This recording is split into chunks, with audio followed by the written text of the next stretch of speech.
Saya ingin bangkitkan tentang individu, seorang lagi individu bernama Cikgu Chandra yang viral.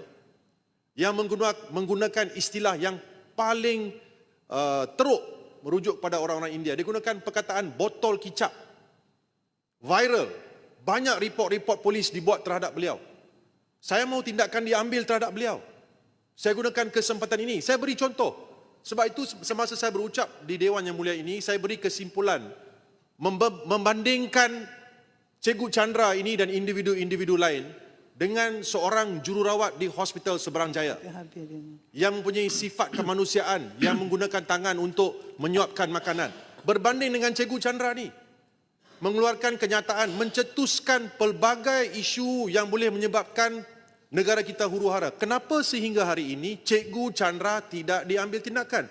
Baru-baru ini beliau perlekehkan lagi kenyataan-kenyataan yang dibuat oleh kerajaan, termasuklah Perdana Menteri. Saya tuntutlah, pohon minta supaya tindakan diambil terhadap beliau. Menteri, terima kasih di atas penjelasan.